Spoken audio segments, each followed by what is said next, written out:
오늘 말씀은 다윗 왕의 신앙 고백이 되겠습니다. 다윗은 유다 지파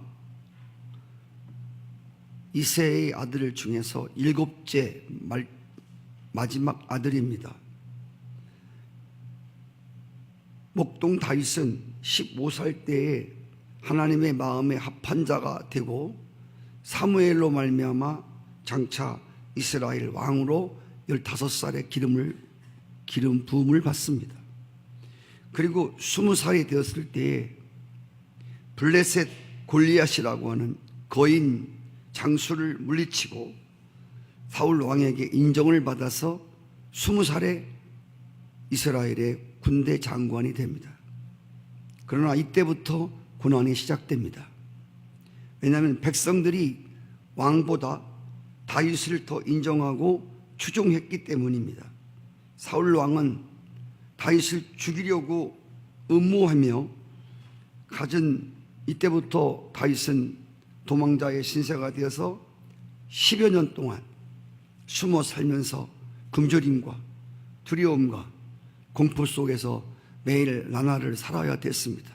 내일을 기약할 수 없을 정도로. 또 오늘이 마지막이라고 또 눈을 뜨면 어떻게 오늘 하루를 살아가나, 이런 위기가 계속되어지는 그러한 삶을 살았습니다. 그리고 때가 차서 그가 30살이 될 때 이스라엘 드디어 왕으로 등극하게 됩니다.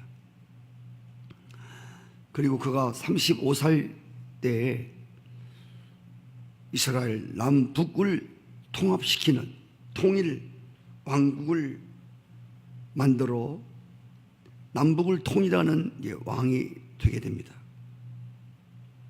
그리고 이제 그의 나이가 60세를 넘는 노령의 나이로 들어가게 됩니다. 오늘 시편 말씀은 다윗이 그의 인생의 노령기에 60살이 훌쩍 넘은 또 그런 노령기에 지나간 날들을 회상하면서 하나님이 과거에 베풀어 주셨던 하나님의 은혜에 대해서 감사하고 찬송하며 지금 당하고 있는 어려움 속에서 하나님이 자기를 구원해 주기를 바라고 있고 앞으로 다가올 미래에도 하나님의 구속함을 바라겠다고 하는 그런 신앙 고백을 지금 드리고 있습니다. 그래서 오늘 이 시편을 읽노라면 그리스도 안에 사는 자들의 어제와 오늘과 내일을 보는 것 같습니다. 다윗 같은 신앙에 대해서 히브리서 기자는 히브리서 13장 8절에 이렇게 말했습니다. 예수 그리스도는 어제나 오늘이나 영원토록 동일하시다. 다윗은 이 하나님을 믿었습니다.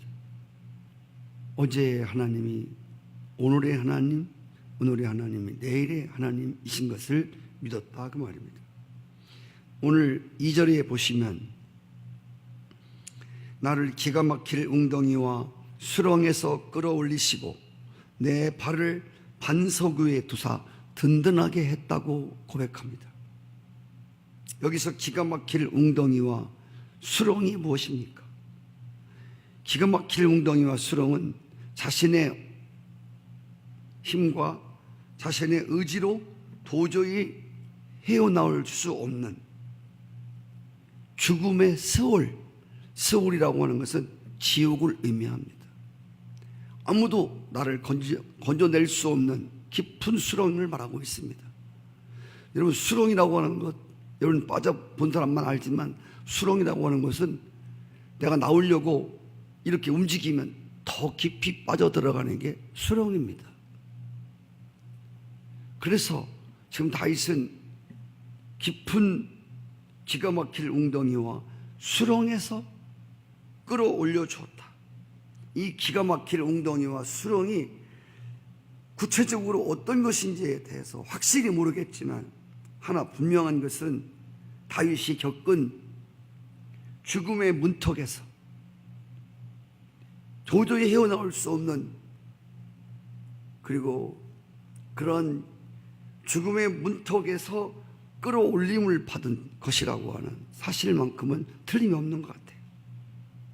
여기 오늘 다윗이 시편을 지어서 노래를 부르면서 기가 막힐 웅덩이와 수렁에서 끌어올림을 받은 근거를 1절에서 말하고 있습니다. 내가 여호와를 기다리고 기다렸더니 귀를 기울이사 나의 부르짖음을 들으셨도다고 했습니다. 이것이 바로 기가 막힐 웅덩이와 수렁에서 건짐받은 근거입니다. 하나님께 이 깊은 수렁과 웅덩이에서 하나님께 부르짖고 하나님께 간구하고 그랬더니 그리고 기다리고 기다렸더니 하나님께서 자기의 힘으로 도저히 헤어나올 수 없는 그 죽음의 수렁과 죽음의 웅덩이에서 자신을 건져내어 주었다는 것입니다. 다윗은 자신의 죄와 실수로 인하여 웅덩이와 수렁에 빠진 때도 있었습니다. 그렇지만 대부분 사울 왕으로 하여금 당한 위기가 대부분이었습니다. 그럼에도 놀라운 것은 다윗의 생애를 보면 다윗은 자기를 깊은 수렁에 빠뜨리고 깊은 웅덩이에 빠뜨리려고 하는 사울 왕을 맞서려고 하지 않았다고 하는 것입니다. 심지어 그를 죽일 수 있는 기회가 여러 번 왔음에도 불구하고 자신의 어떠함으로 사울 왕을 처치하고 위기에서 헤어나오려고 하지 않았다는 겁니다. 이런 방법으로 자기를 웅덩이에 빠뜨리는 사람을 처치함으로 웅덩이에서 빠져나오려고 하는 그런 방법을 쓰지 않았다는 겁니다. 다윗이 기가 막힐 웅덩이와 수렁에 빠져서 그가 한 일은 누구를 원망하거나 누구를 불평한 것이 아니라 그가 한 일은 오직 하나님께 엎드려 부르짖고 또 부르짖으며 탄원하며 간구하는 일을 했다는 것입니다. 한마디로 기도했다는 것입니다. 그런데 하나님이 급할 때는 속히 응답하셔야 하는데 아무리 부르짖고 간구해도 응답이 없는 겁니다. 답답한 시간이 흘러갑니다. 욥기나 시편을 읽다 보면 하나님의 사람들이 기도하면서 어려웠던 것이 무엇이었나를 말씀하고 있습니다. 그건 기도하면서 마음이 어려웠던 것은 하나님께 간절히 기도했음에도 불구하고 하나님이 기도를 들으시는 것 같지 않은 느낌이 들 때, 욥기도 그랬습니다. 한없이 하나님을 찾았습니다. 그런데 하나님이 아무런 대답이 없는 거예요. 살아계신 것은 분명히 맞는데 찾으라 구하라 그러면 찾아지리라 만날 것이라 하셨던 그 주님이 아무리 불러도 대답이 없는 거예요. 이쯤 되면 여러분 기도에 힘을 잃을 수밖에 없어요. 에이 소용없구나. 하나님 버리셨나? 하나님이 안 들으시나? 이런 것들이 우리를 황당하게 하고 기도하는 사람들을 낙심하게 한다는 것입니다. 그런데 오늘 말씀에서 다윗은 이렇게 말합니다. 내가 하나님께 계속 부르짖으면서 기다리고 기다렸더니 참을성 있게 오랜 기간을 기다렸다는 뜻입니다. 계속 기도하면서 계속 기다렸더니 마침내 내 부르짖음을 들으시고 나를 깊은 웅덩이와 수렁에서 끌어올리셨다고 다윗은 고백합니다. 여러분, 다윗이 기도하면서 기다린 기간이 얼마인지 알 수 없습니다. 그러나 그는 하나님이 자신을 수렁에서 이 기가 막힐 웅덩이에서 끄집어 주시는 그때까지 포기하지 않고 끝까지 인내하면서 기도했다는 사실입니다. 누가 그런 말을 했습니다. 인내는 쓰나 그 열매는 달다고 했습니다. 기다림이라고 하는 것이 얼마나 지루하고 얼마나 고통스러운가를 누가 알려주지 않아도 우리는 기다림이라고 하는 것이, 기다리고 또 기다리는 것이 얼마나 힘든 것인가를 여러분이 잘 알고 있습니다. 그래서 히브리서 10장 36절에 보면 너희에게 인내가 필요함은 너희가 하나님의 뜻을 행한 후에 약속을 받기 위함이다. 야고보서 1장 4절 인내를 온전히 이루라. 이는 너희로 온전하고 구비하여 조금도 부족함이 없게 하려 함이라. 기다림이란 고통 속에서 우리의 믿음이 온전해지는 하나님의 섭리를 말하고 있습니다. 에가서 3장 6절에 보면 사람이 여호와의 구원을 바라고 잠잠히 기다림이 좋도다고 했습니다. 누가복음 18장 5절에 보시면 하물며 택한 백성들의 밤낮 부르짖는 소리를 듣지 않겠느냐고 했습니다. 성도 여러분, 어떤 사람이 하나님께 기도하면서 하나님의 구원을 기다리고 또 기다릴 수 있습니까? 하나님을 절대로 신뢰하는 자들입니다. 하나님의 택한 자들의 부르심을 외면치 아니하신 하나님, 기다리고 기다리면서 끝까지 하나님을 찾고 하나님을 신뢰하는 자들에게 반드시 하나님이 구원하여 주실 것이라고 하는 확신이 있는 사람들은 기도하면서 끝까지 기다리고 기다립니다. 할렐루야. 저희는 하나님 나라 부흥을 위해서 오래전부터 많이 기도했습니다. 정말 기다리고 기다리면서 좀 많이 기도했습니다.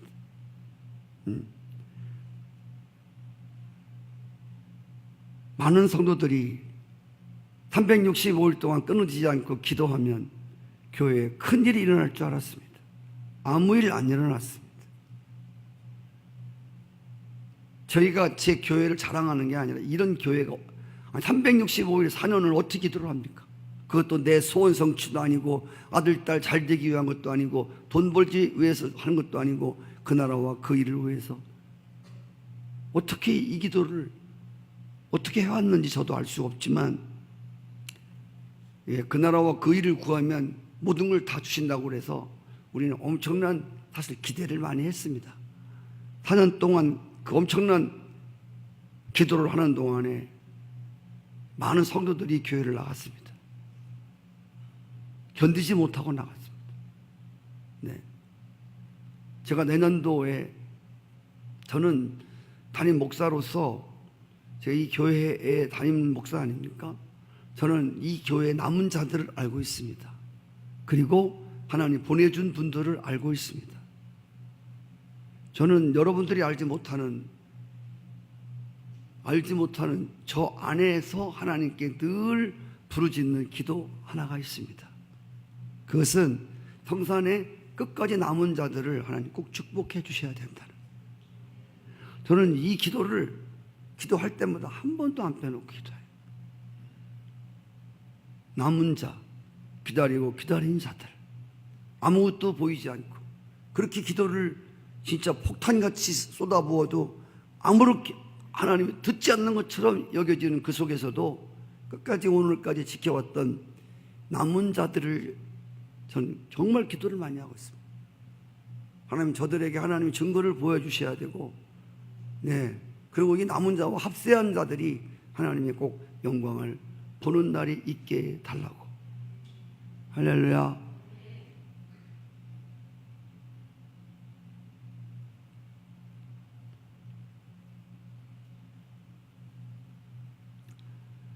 여러분,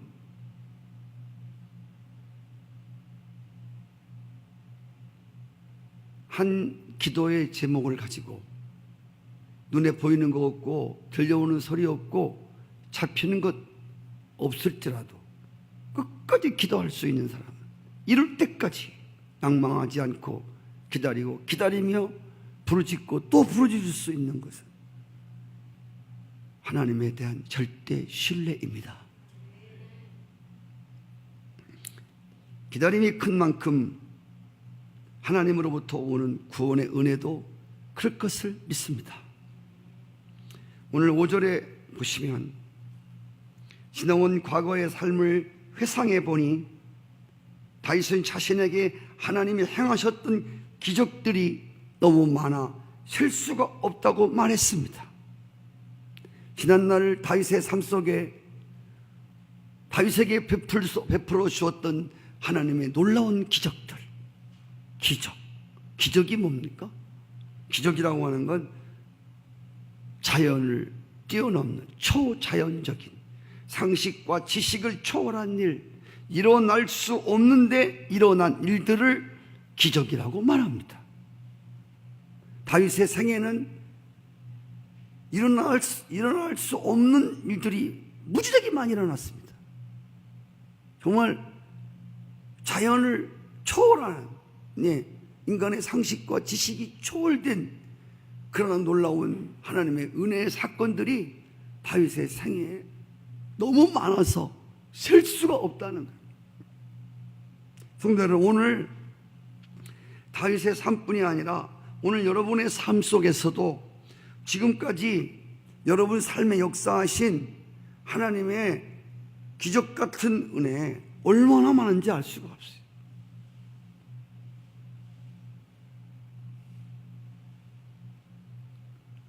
기가 막힐 웅덩이와 수렁에서 건진 이야기는 어느 특정인의 고백이 아니라 오늘 모든 그리스도인들이 경험한 사건이고, 할렐루야. 생각해보면 하나님이 오늘 여기 있기까지 우리 교회와 여러분의 삶 속에 수많은 기적들을 행하셨어요.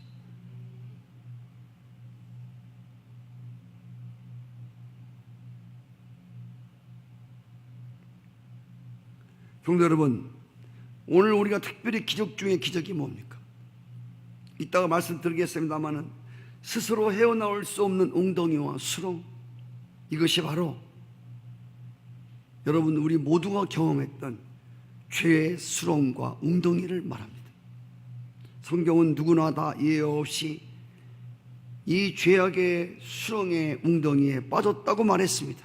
모든 사람이 죄를 범하였다. 우리 모두가 다 죄악의 수렁과 그리고 죄의 웅덩이에 빠졌던 사람들입니다. 여러분 아다시피 수렁에 빠진 사람을 건질 수 없어요. 죄 속에 빠져있는 사람이 죄 속에 빠진 사람을 구원할 수 없어요. 우리가 죄 속에 빠져 사망의 웅덩이와 수렁에서 신음할 때에 누구 하나 우리를 건져줄 사람이 없었습니다. 그때 영원히 멸망 가운데 떨어질 위기 가운데서 우리 인생들을 깊은 죄의 수렁과 웅덩이에서 구원해 주신 분이 계십니다. 요한복음 3장 16절에 하나님이 보내신 독생자 예수 그리스도, 할렐루야. 그가 십자가에 매달라 우리의 죄를 대속해 주시고, 그분이 우리가 깊은 수렁과 웅덩이에서 받아야 하는 모든 고난을 십자가에서 당하시고, 그가 우리를 깊은 웅덩이와 그리고 깊은 수렁에서 우리를 건져내어 주셨습니다. 기적 중의 기적은 고칠 수 없는 병을 고침받은 것도 아니고, 가난했던 자가 갑자기 부자가 된 것도 아니고, 성공하고 출세할 수 없었던 자가 갑자기 출세의 가도를 달리는 것도 기적 중의 기적은 아닙니다. 여러분, 기적 중의 기적은 죄의 수렁에서 건진 놀라운 사건입니다. 우리 삶 가운데 가장 기적 하나를 말하라고 한다면 내가 예수 믿고 구원받은 거예요. 여러분 생애 가운데 가장 큰 축복을 말하라고 하면 예수 믿고 구원받은 거야. 그분이 기가 막힐 웅덩이와 수렁에서 우리를 건져주신 이야기 중에 꼭 이야기 하나만을 하고 죽고 한 이야기만 하고 죽으라면 그리스도가 나를 구원해 주신 이야기야. 이게 기적 중에 기적이야. 할렐루야. 하나님의 아들이 어떻게 나 같은 거 위해서 내가 받아야 될 수렁 속에 그분이 들어가시고, 그분이 내가 받아야 될 그 웅덩이에, 그 죽음의 웅덩이에 들어가서 그 고통을 받아가면서 나를 이끌어내 주셨냐. 아무리 생각해도 있을 수 없는 거야. 일어나서는 안 될 사건이야. 우리 이걸 보고 기적이라고 합니다. 할렐루야. 다윗이 지나온 삶 속에서 이 하나님이 이 깊은 수렁과 웅덩이에서 건져주심에 대해서 그는 오늘 말씀에서 세 가지 결심과 세 가지 결단을 합니다. 첫 번째 결단이 뭐냐면, 내 입술에 하나님께 올릴 찬송을 끊어지지 않게 해달라. 3절에 보십시오. 새 노래 곧 우리 하나님께 올릴 찬송을 내 입에 두었다. 아멘. 새 노래, 나를 웅덩이와 수렁에서 건져주신 그 주님의 새 노래로 하나님께 올릴 찬송을 내 입에 항상 두었단 말이에요. 노래는 노래인데 새 노래입니다. 시편 대부분은 다윗이 쓴 글인데, 시편은 시라기보다는 노래 형식으로 되어 있습니다. 가락 형식으로 되어 있단 말이에요. 히브리 가락. 이스라엘 백성들은 다윗의 시편을 성전에 올라가면서 노래했습니다. 그리고 성전에 들어가서 노래 불렀습니다. 다윗은 하나님의 은혜를 경험할 때마다, 기적을 경험할 때마다 새로운 시를 써서 노래했습니다. 새 노래? 새 노래가 뭡니까? 오늘 여기서 다윗이 새 노래를 부르겠다는 말은 무슨 노래를 말하는 것입니까? 새롭게 작사하고 새롭게 작곡한 노래를 말하는 것입니까? 아닙니다. 여러분, 여기서 말하는 새 노래는 지금까지 한 번도 불러보지 않은 그런 새로운 작곡한 그리고 작사한 노래를 말하고 있는 게 아니라고 말씀을 드렸습니다. 그리스도 안에 있는 사람은 매일 새로운 사람인 것처럼,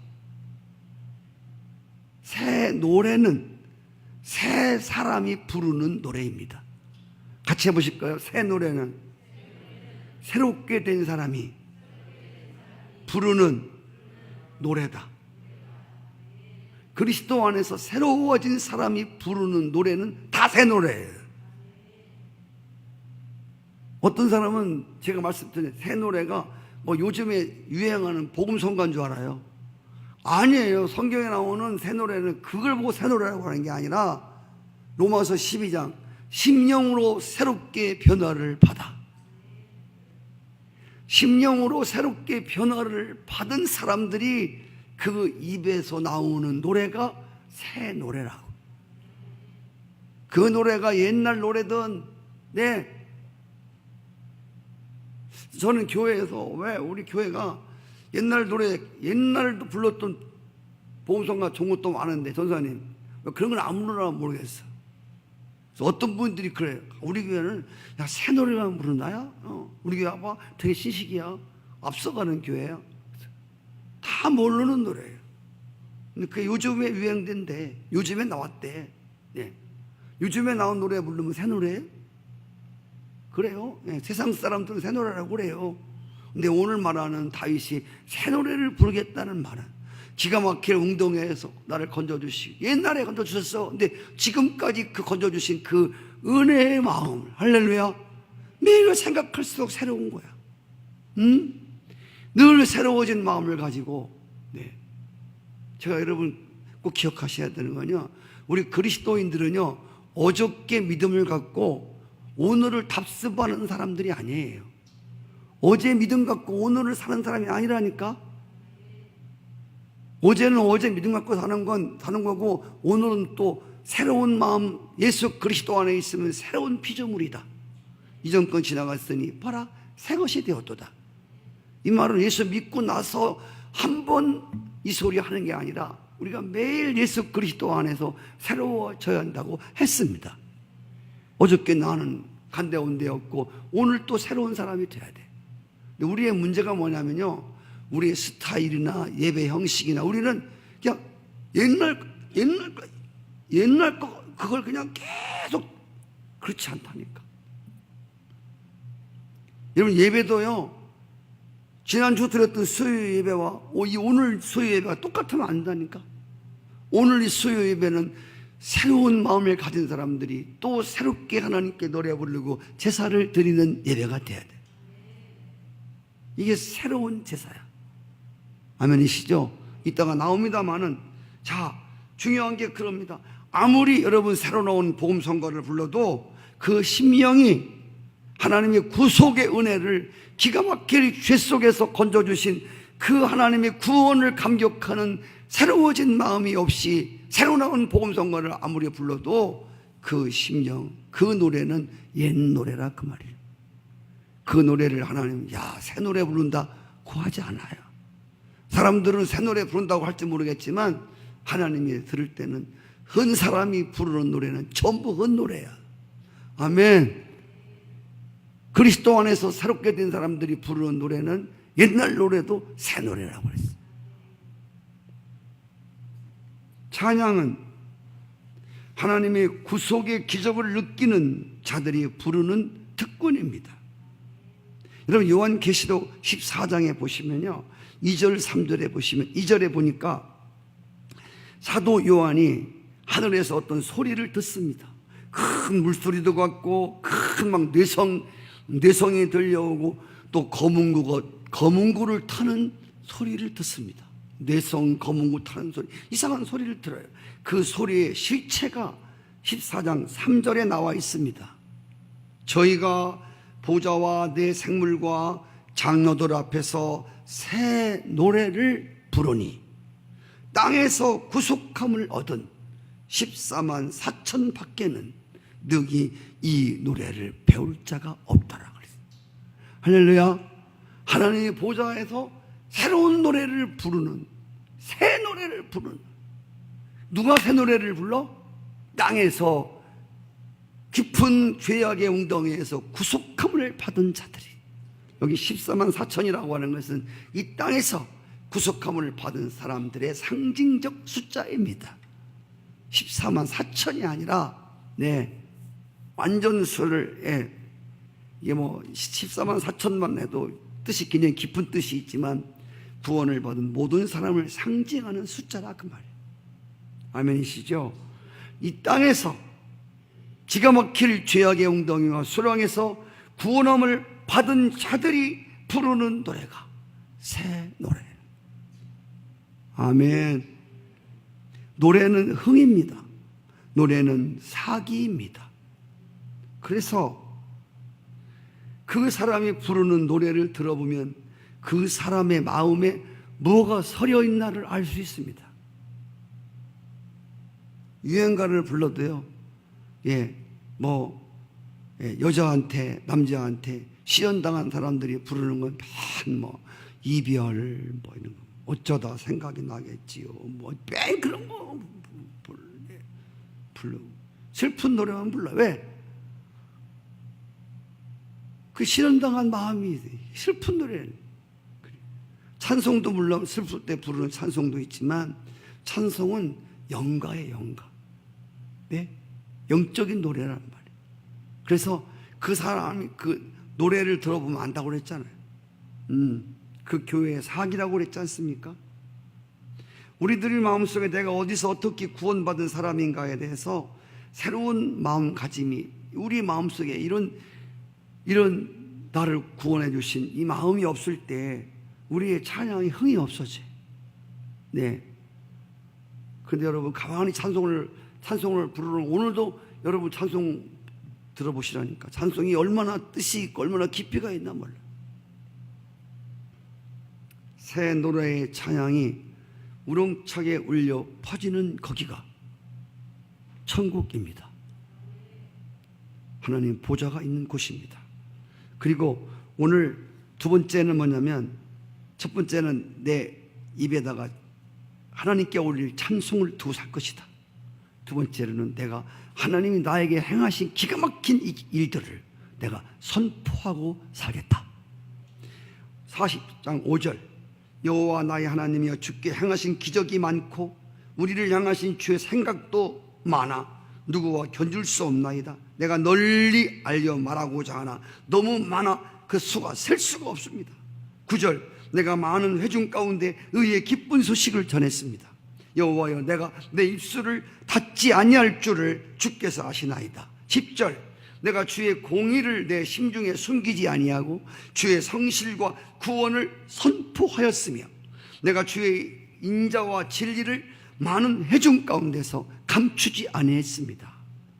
성도 여러분, 기가 막힐 죄악의 웅덩이와 수렁에서 건짐받은 자들이 입술에 두어야 할 두 가지가 있습니다. 하나는 하나님께 올릴 찬송이고 또 하나는 사람들에게 전하여 줄 복음 증거입니다. 다윗은 하나님이 주신 은혜를 말하려고 하지만 하나님의 은혜가 너무 많아서 무엇부터 먼저 얘기를 해야 좋을지를 몰랐습니다. 너무 많아서 안전한 게 아니라 말하려고 하는데 너무 많아갖고 뭘부터 해야 할지 모르겠어요. 우리 목장 예배 때 한 주간 하나님이 은혜 주신 거 얘기합시다. 몰라 나 시키지 마. 어떻게 산 거예요? 한 주간 동안 여러분 하나님 받은 은혜가 그렇게 없어요? 몰라 나 빼놓고 해? 통과? 한 주간 동안 생각해봐요. 얼마나 많이 받은 은혜가 큰가? 한 주간 동안? 지난주 설교를 기억하십니까? 가장 행복한 건 불행함 없이 하루를 보낸 평범한 게 행복한 하루야. 여러분 그거 아세요? 오늘 하루 종일 불행한 일을 당치 않는 평범한 하루였다면 오늘은 정말 은혜 받은 날이에요. 여러분 오늘은 행복한 날이에요.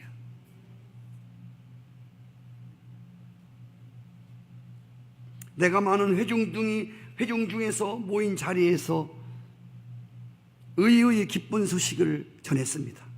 내 입술을 닫지 아니할 줄을 주께서 아십니다. 내가 하나님의 성실과 구원을 감추지 않고 내가 선포하겠습니다. 할렐루야. 여러분 죽음에서 살아난 사람들의 이야기의 화제가 무엇이겠습니까? 여러분 실제로 깊은 웅덩이에 요셉도 빠져봤고 에레미야도 빠져봤고 깊은 웅덩이에 빠졌어. 깊은 수렁에서 건진받은 사람이 그 대화의 화제가 무엇이겠습니까? 네. 죽으면서 살아나는 사람 화제가 무엇이겠습니까? 나 죽었다 살아났어. 어떤 분이 나 살려주셨어. 웅덩이에서 나 건져주셨어. 예수님이야. 위험에 걸린 사람의 관심이 뭐예요? 위험에 걸린 사람의 관심은 직장암에서 완쾌된 사람의 이야기가 아닙니다. 자기는 위암입니다. 위암 걸린 사람은 위암에서 낫는, 위암을 고치고 위암에서 낫는 거기에 관심이 있습니다. 성도 여러분, 자신의 힘으로 헤어나올 수 없는 멸망의 웅덩이와 구덩이에 빠진 사람이 듣고 싶어하는 소리가 무엇입니까? 거기서 나올 수 있다는 얘기입니다. 사는 길이 있다는 겁니다. 살려주겠다는 소리입니다. 이것이 하나님의 구속함의 은혜를 먼저 경험한 자들이 전해줘야 하는 복음의 소식입니다. 기쁜 소식이, 의의 소식이, 구원의 소식이라 복음입니다. 성경은 말합니다. 전해주는 자가 없이 어떻게 듣겠느냐. 그래서 죽음의 웅덩이와 수렁에서 빠져 신음하는 사람들을 살리는 것은 복음이라고 했습니다. 한번 따라해 볼까요? 신음을 고치는 것은, 신음에서 건지는 것은 복음입니다. 신음과 복음 정말 상관이 있는 겁니다. 이 복음은 예수 그리스도이십니다. 그분이 피 흘려 십자가에 죽은 사건입니다. 지금도 그분 앞에만 나오면 구원함을 받게 되는 복음. 이 복음이 기가 막힐 웅덩이와 수렁에서 먼저 건진받은 여러분의 입술에 항상 붙어 있기를 축복합니다. 그리고 마지막 세 번째 결심은 뭐냐면 온전한 예배자로 살 거에 대해서 결심했습니다. 오늘 6절에 보니까 주께서 내 귀를 통하여 내게 들려주시기를 제사와 예물을 기뻐하지 아니하시며 번제와 속죄에 대해 요구하지 아니하신다 하신지라. 7절 그때 내가 말하기를 내가 왔나이다 나를 가리켜 기록한 것이 두루마기 책에 있나이다. 오늘 다윗은 이 놀라운 웅덩이와 구덩이에서 구원을 받고 하나님이 번제와 속죄와 제사와 예물을 요구하지 아니한다는 말을 합니다. 이 말은 하나님이 제정하신 구약의 제사 제도를 부정하는 것이 아닙니다. 이 말은 다윗이 말하는 제물과 예물을 기뻐하지 않는다는 말은 구속함의 은혜 없이 드려지는 메마른 각박한 형식적 예배를 말하는 것입니다. 나는 주기도문도요, 사도신경도요, 제가 목사가 돼서 보니까 이것도요, 이게 뭐 예배 때마다 주기도문하고 예배 때마다 사도신경을 하니까 솔직히 요즘 성도들의 마음속에 마음의 은혜가 될 때는요, 전능하사만 나와도 은혜가 돼요. 펄펄 돼요. 더 못 나가도 돼요. 전능하사, 천지를 지으신 하나님 아버지를 내가 믿는다. 이거요, 이 소리 하나만 해도요 은혜가 펄펄 됩니다. 근데 우리가 이런 주기도문과 사도신경을 하도 많이 해갖고 이제는 그냥 형식이 되어버렸어요. 예배 끝나면 꼭 주기도문을 해야 뭐가 끝나는 것 같고, 사도신경을 꼭 해야 뭐가 꼭 시작하는 것 같고, 예수님 시대도 예수님도 너 사도신경 외워라 이런 말씀 안 했어요. 성경에 사도신경은 아시죠 여러분들? 니케아 종교회에서 사람들이 모여서 야 우리가 고백하는 신앙 고백들 하나 만들자. 이 신앙 고백을 늘 입으로 하는 게 중요한 게 아니라 이 고백대로 사는 게 중요한 거예요. 한 달에 한 번만 해도 주기도문, 너 왜 한 달에 한 번 안 해? 이놈아. 그날 때 주기도문을 해야지 이놈들아.